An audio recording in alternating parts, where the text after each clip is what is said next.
Hey, Jakarta Siders, Spill Bill here. Today's recipe for success is a dash of work, sprinkle of coffee, and a pinch of charm. Looks like someone is having a day filled with caffeine and ambition. They say if you work from a cafe, you'll be more.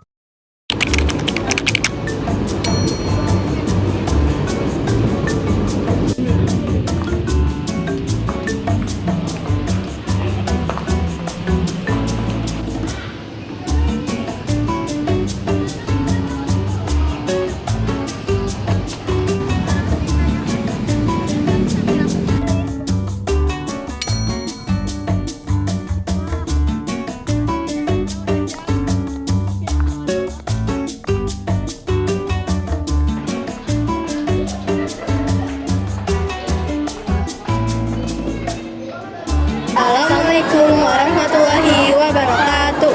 Perkenalkan, nama saya Syafna Nabila Zahra. Saya Salma Belia. Kami dari 11 MP2. Di sini kami sedang berada di Museum Monumen Nasional. Assalamualaikum warahmatullahi wabarakatuh. Perkenalkan, nama saya Salma Belia, kelas 11 MP2. Di sini saya akan membahas materi tentang penentuan pendapat rakyat Irian Jaya 1969. Untuk melaksanakan persetujuan New York 1962 tentang penyerahan Irian Jaya kepada Indonesia, diadakan PEPERA di bawah pengawasan PBB yang dilakukan dengan sistem perwakilan setiap kelompok melalui pemilihan secara bertingkat. Keputusan Dewan Permusyawarah PEPERA dengan suara bulat memilih Irian Jaya tetap bagian RI yang kemudian disahkan oleh PBB pada tanggal 19 November 1969 dengan 84 suara setuju, 6 menolak, dan 30 suara abstain. Sekian materi yang saya dapat sampaikan, kurang lebihnya mohon maaf. Wassalamualaikum warahmatullahi wabarakatuh. Berikutnya bersama saya Syafa, saya akan menjelaskan mengenai Surat Perintah 11 Maret 1966. Surat Perintah 11 Maret 1966. Krisis yang mengguncangkan sendi-sendi negara sesudah kudeta G30 SPKI digagalkan menyebabkan pemerintah kehilangan kepercayaan rakyat. Presiden Soekarno mengeluarkan surat perintah kepada Letjen Soeharto untuk memulihkan kewibawaan pemerintah dan keamanan nasional. Lalu Letjen Soeharto dengan cepat melaksanakan surat perintah 11 Maret 1966 dengan memenuhi dua di antara tri tuntutan rakyat, yakni membubarkan Partai Komunis Indonesia dan membersihkan kabinet dan menteri-menteri yang ada indikasi terlibat G30 SPKI.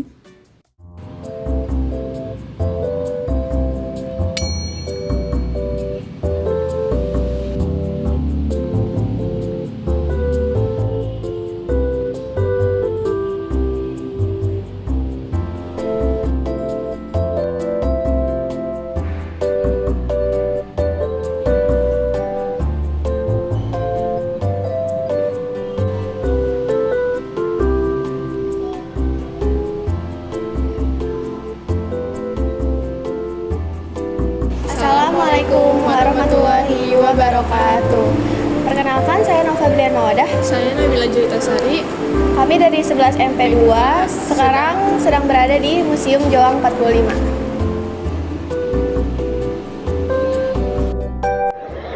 Perkenalkan, nama saya Nabila Julitasari dari kelas 11 MP2.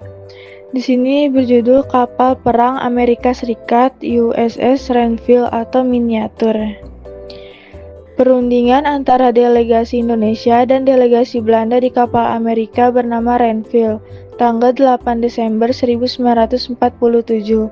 Renville adalah nama sebuah kapal pengangkut Angkatan Laut Amerika Serikat yang berlabuh di Pelabuhan Tanjung Priok, Jakarta pada tanggal 2 Desember 1947.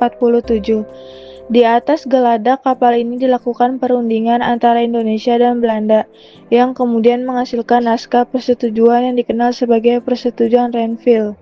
Baik, selanjutnya saya Nova Bilian Mawadah akan menjelaskan materi mengenai Menteng 31, tempat merancang berbagai aksi perjuangan kemerdekaan Indonesia. Gedung Menteng 31 memiliki peran penting dalam perjuangan bangsa karena disinilah para pemuda berkumpul untuk menyusun strategi dalam merebut dan mempertahankan kemerdekaan. Salah satu rencana penting yang lahir dari tempat ini adalah membawa Bung Karno dan Bung Hatta ke Rengas Dengklok. agar proklamasi kemerdekaan dapat segera dilaksanakan. Setelah proklamasi, gedung ini juga menjadi tempat terbentuknya Komite Fan Aksi pada 18 Agustus 1945 oleh 11 tokoh pemuda. Komite ini mendorong pembentukan KNIP, perubahan peta, dan HAIYO menjadi Tentara Rakyat Indonesia, serta pembentukan organisasi pemuda seperti Barisan Pemuda. Selain itu, Komite Fan Aksi juga memprakarsai rapat raksasa IKADA yang bertujuan menunjukkan kepada dunia bahwa Indonesia telah merdeka dan bebas dari penjajahan. Dari peristiwa tersebut dapat kita lihat bahwa Benteng 31 memiliki peran besar sebagai tempat lahirnya berbagai langkah penting menuju kemerdekaan Indonesia. Demikian materi yang dapat saya sampaikan. Terima kasih.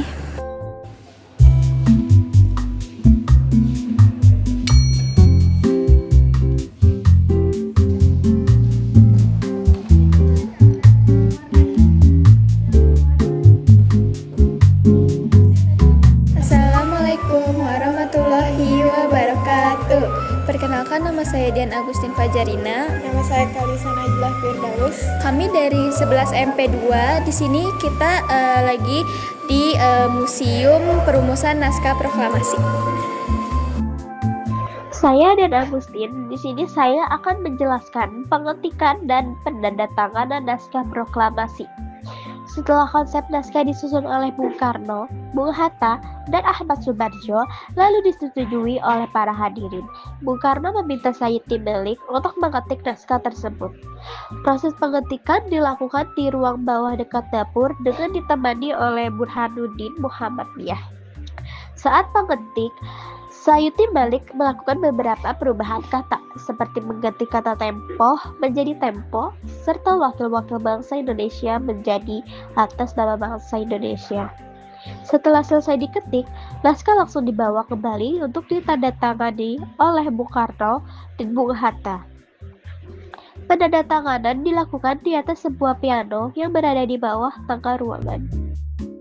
Kalisa akan menjelaskan perumusan naskah proklamasi.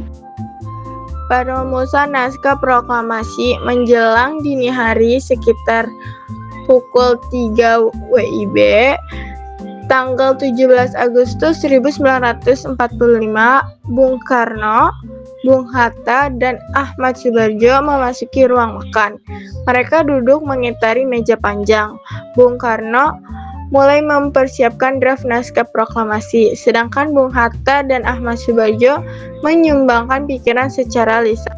Setelah teks diberi judul proklamasi, dialog pertama yang dihasilkan dari kesepakatan 3 tokoh nasional itu adalah, "Kami bangsa Indonesia dengan ini menyatakan kemerdekaan Indonesia."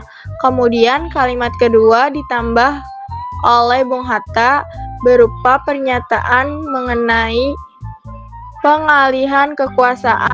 Akhirnya, setelah konsep naskah proklamasi dengan beberapa coretan sebagai tanda pertukaran pendapat dalam merumuskannya. Setelah selesai, naskah tersebut dibawa ke serambi muka untuk dibacakan di hadapan para tokoh yang menunggu.